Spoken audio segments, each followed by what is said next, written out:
Hey everybody, welcome to Obscurities and Miniatures, and it's that time again for that weekly painting progress. I'm sitting here on a Sunday night with my cup of coffee, waiting for the kids to hurry up and get out of the shower. So, got nothing better to do but show you what I have done mediocre paint jobs on this week. So yeah, yet another of the Ravenous Worm Horde Swarm stands from Dork Factory's Kickstarter campaign, which I'm just going to keep painting these, I guess, as a weekly reminder, but also because it's kind of nice to have a big horde of little gribbly alien menaces to harass, well, both myself and other players. So yeah, that's just your weekly reminder there. And speaking of weekly reminders, if you guys see anything that, for whatever reason, you think I should be keeping an eye on, by all means, please let me know on whatever form of social media you prefer.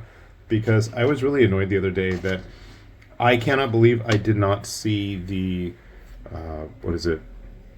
I just put a video on it. The Kaor stuff.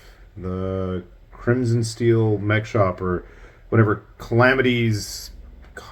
I can't remember anything. It's late, and you know what I was talking about, hopefully, maybe. Anyway, if you see cool stuff, please let me know. And also, I'm always looking for suggestions on things. So, by all means, shoot away on whatever method of conversation is your preference. So let's get on with it. Besides that, this week was all about just getting some random stuff finished up. This is from Martin Atelier, who I believe is now Martin Miniatures, or maybe that's just on some of their various social media handles, but it's the people behind Capsule Chibi and Heriberto, I believe, and he's done all kinds of other stuff out there. But yeah, this is his Magical Schoolgirl Assault, and it is a random schoolgirl. Whether or not she is magical, I have no idea. She was supposed to have two ponytails, and somehow I popped off one, so I turned the other into a ribbon. And now that I've told you that, everybody will, I was going to say nobody will be none the wiser, but now everybody out there knows what I did, so feel free to remind me of that in the future, I guess. I kept having to repaint her, and I kept getting paint on her too, so it really didn't help. Okay. My Kung Fu Bunny. I'm curious to know what style of martial arts he's practicing, but he looks really neat. This is from Arcane Miniatures. I forget what they called their rabbit folk. Could I have done a better job? Absolutely. Do I need to get a full matte sealer versus a satin one or semi-clear? Probably. I've always liked monks and I've always liked martial artists, so this seemed like a no-brainer. Kind of a big dude too. I think I had him in my Easter Bunny video. Just for size reference.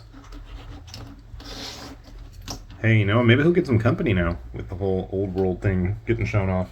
Those are some nice Bretonians, I gotta say. And the Cities of Sigmar stuff. I'm not usually a human model fan, but I gotta say, those were some pretty impressive knights. Also impressive is this sculpt that comes to us from Avatars of War. Another of their goblin assassins.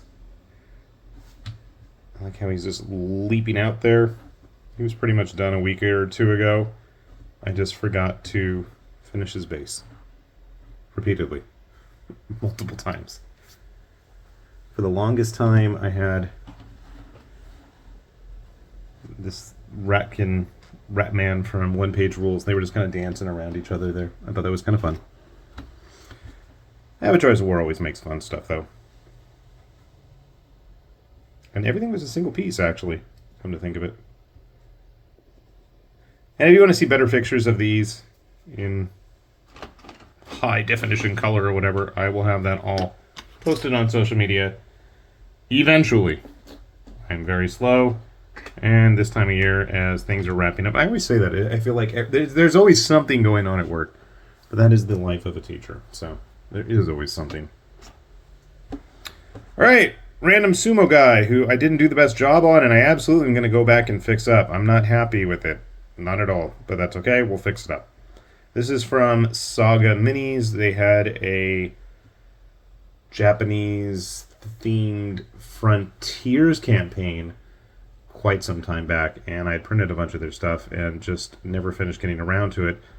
But yeah, the inks just, I'm not happy with what they did there, so that's going to have to get fixed. Color-wise, I think it turned out okay. My wife was complaining about the rope belt thing. She's saying it should have been pure white, but I wanted it to stand out from like the talisman paper things on the front of his big belt that neither of us can remember the correct term for in Japanese, which is kind of sad. All right. Last printed model is this guy from the future. Pants or something. Swimsuit. That's Trunks. This is an Erkman's Minis model. I always liked Trunks. Back in the day, I remember seeing the Bandai Dragon Ball collection figures, and I always wanted one of him, and I never got one because they were overpriced at the local stores. So I'm going to have to make do with my printed version. Oh wow, the ink disappeared from his face. That was kind of a challenge to get a brush in there because it's really hard to see and you're not going to really notice if you do anything in there, so I just kind of didn't bother. And I did try to make sure this is the anime accurate versus modern style stuff where his colors are a little bit different. In his original iteration, okay, my words right, he did have that kind of pinkish purple hair. I like me my anime characters, I guess. Alright, what else we got? Big Boy Ravenous from Bot War. Trader's Galaxy. And the Land Down Under. I love that pot-bellied mouth. Faces and mouths and bellies are always cool, and I think I really can trace my appreciation of that back to having the Godican version of Daltanius, the robot from an old Sunrise anime with the big lion head in his belly. It was like a lion, a robot, and a spaceship, and they all combined into the big version of him.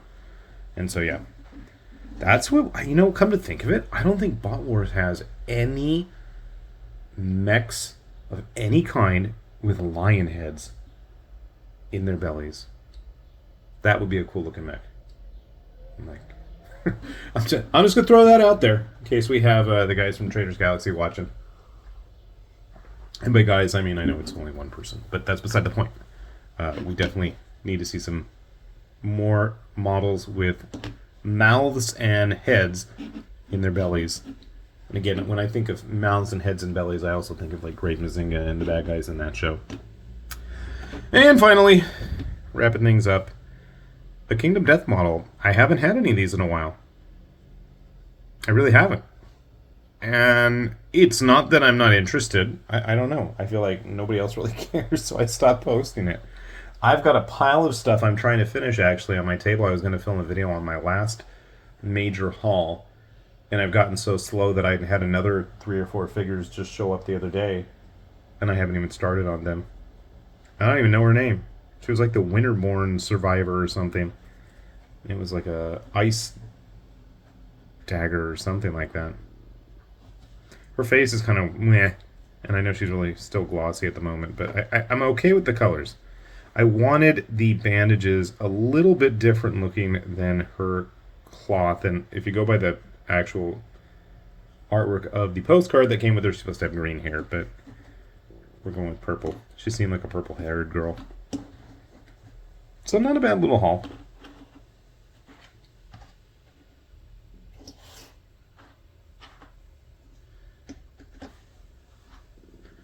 Gotta put all my friends out on display here. Oh, duh, I'm not even done. I finished up this angel. I don't remember which set it was from Raging Heroes, actually.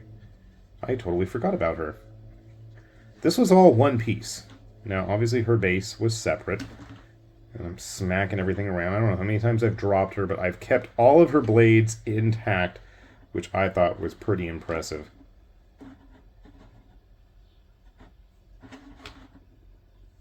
And again, I actually really enjoy a lot of Raging Hero stuff. And one thing I got to give them credit for is when they do have models that have stuff sticking everywhere all over the place like this, I really feel like they smartly support it so that I don't have to worry about breaking it into a million pieces while I'm trying to remove it. And I've had some serious issues, and I'm not going to call out artists or companies, but big name ones that I had such a hell of a time. I smashed the models the other day. I was so pissed off. They were not cooperating. Smashed them to pieces, and I deleted the files of the videos I was trying to make. That's how pissed off I was, because I'm sorry, if I can't get your thing off and touch it without 3 little doodads breaking off, that's a little too much. And so that's one thing I like about Raging Hero stuff, is despite how crazy of dynamic sculpts and stuff flying everywhere, they do tend to work pretty well, and there's lots of little shortcuts that they like to take to help keep things attached and in one piece. And for that, I definitely commend them. I do like seeing that.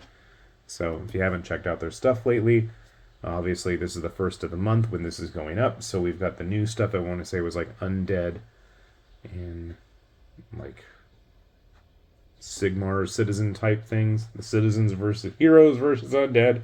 I don't know. And their Celt stuff. The Celt stuff that was in April was really cool, and I just have had a heck of a time trying to finish painting it. So hopefully we'll see some of that in the near future. Like I said, if you want to find any of this, I do tend to post it eventually on social media. I am trying to get better about using Discord, because it seems like everybody and their mom already has it, except for me. And with summer right around the corner and work almost over for me, at least for the time being, hopefully I can spend some more time on there. And I'm going to have to get some sort of portable device, it seems, for while we're in Japan anyways, so we'll put that to use. Anyways, as always, if you want to find any of this stuff, we'll have the links down below, and I wholeheartedly encourage you to go check that stuff out, because especially from some of these smaller time creators, we absolutely want to support and encourage those kinds of people on the tabletop to continue to grow and bear interesting and exciting fruit for us to play with on the table. Anyway, with that said then, this has been High Lord Tamberlane with Obscurities and Miniatures, saying thanks for watching, and we'll see you back here soon. Bye-bye!